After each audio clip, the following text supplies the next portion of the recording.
Στο Next Morning Show με τον Νίκο, τη Μέρη και τον Πλάτωνα σας είπαμε τι πρέπει να κάνετε για να γλιτώσετε την κλίση από την τροχέα. Δείχνεις μπου στο υπόδι, παιδιά, αναλόγως πώς τον κόβεις. Και εγώ μπορώ να δείξω πόδι. Εσύ, άμα δείξεις πόδι, το πολύ να πάρεις πόδι.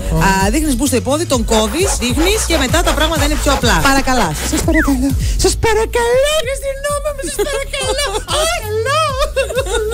Μην με περνάτε για τρελό. Τον πιάνει στο φιλό μου. Γιατί ο Σοναπής είναι Έλληνας και δι Θεσσαλονικιός. Κάποια στιγμή. Καρδασάκι, έλα ρε Καρδασάκι τώρα μεταξύ μας. Αφού τώρα να πούμε. Κρίση, δεν υπάρχει μία ρε μεγάλε. Έλα μεγάλε μου. Επικαλεί σε χωρισμό. Ότι μόλις έχεις χωρίσει δηλαδή. Δεν θα μάθεις ποτέ.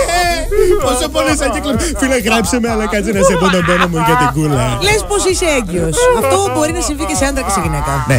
Κύριε αστυνόμε, δεν είναι μπυροκυλίτσα αυτή που βλέπετε να πετάγεται. Είναι. Πώς ήτανε. Ο κανακάρης μου που βγαίνει σε λίγους μήνες. Φυσική ανάγκη, ναι. Του λες για το περίτρανο κόψιμο. Κύριε αστυνόμε, θα χαιρστούμε. Μην με γράψεις, θα χαιρστούμε. Ένα άλλο πάρα πολύ σημαντικό πράγμα που μπορείτε να κάνετε είναι να πείτε ότι το κάνατε για να δείτε την ποιότητα της δουλειάς του αστυνομικού. Κύριε αστυνόμε, ήξερα πάντα ότι κάνετε καλά τη δουλειά σας, αλλά ήθελα να το ελέγξω. Γι' αυτό έτρεξα και πέρασα 3 κόκκινα. Για να δω αν θα με καταλάβετε. Συγχαρητήρια, κάνετε πολύ καλή δουλειά. Φεύγω τώρα, γεια σας. Και τέλος, αυτό που πιστεύουμε όλοι ότι είναι η καλύτερη δικαιολογία για να μην σας γράψουν οι αστυνομικοί είναι το σούπερ μανιλίκι. Κύριε αστυνόμε, βλέπεις αυτό το κουστούμι? Τρέχω να το βγάλω και να πετάξω να σώσω τη Θεσσαλονίκη, γιατί είμαι ο Σούπερμαν.